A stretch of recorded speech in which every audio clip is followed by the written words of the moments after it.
मी प्रथम सर्व आमच्या सेवकांचे धन्यवाद करतो। विशेष करून मला जे मदत करतात त्यांचं प्रथमतः अभिनंदन करतो। त्यांच्या विश्वासावर ही स्पर्धा पुढच्या तिकडे चाललेली आहे आणि भविष्यामध्ये सुद्धा आमचे आमदार नगरसेवक असतील, आमचे आनंदखार असतील, म्हणजे या ठिकाणी कुठलीही जातपात नसताना माननीय बाळासाहेब ठाकरे यांच्या जयंती निमित्ताने ही स्पर्धा भरवली जाते।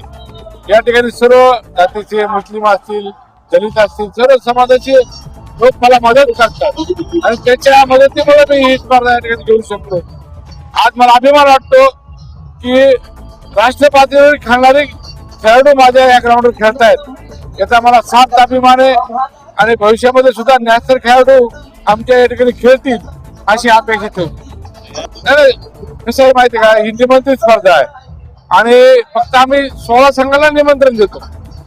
आम्ही निमंत्रण दिल्यानंतर त्यांनी इथे यायचं आणि खेळायचं, फक्त एवढंच काम त्यांचं आहे। बाकी सर्व व्यवस्था आम्ही करतो, हे आपल्या सर्वांना कल्पना आहे, वारंवार सांगणं काही आवश्यकता नाही।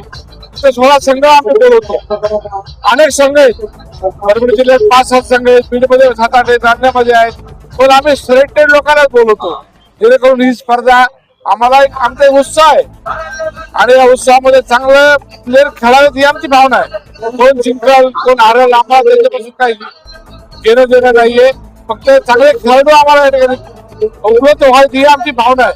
आणि विशेष करून खरोखरच मी स्पॉन्सरचे आहेत आमच्या संघाला मिळालेले, आश्रा सर असतील, आमचा हे अभिजित कुंबळे असेल, खेळाडू बाहेरून आणलेले, खेळाडू बाहेरून आणणं एखादं सोपं काम नाहीये।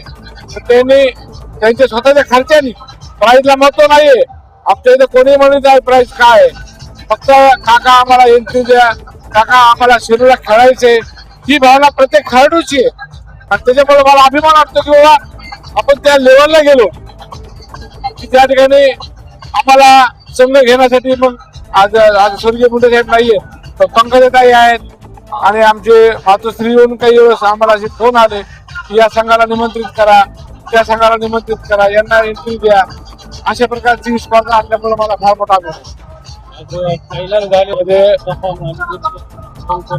प्रेक्षकांना अपेक्षा असते की एक फायनल मॅच चांगला व्हावा, प्रेक्षकाला चांगला मॅच बघायला भेटावा, शेवटच्या ओव्हरपर्यंत मॅच केली, विजय कोण आहे पराजित कोण आहे याला महत्व नाहीये, जे चांगला खेळला तो विजय झाला।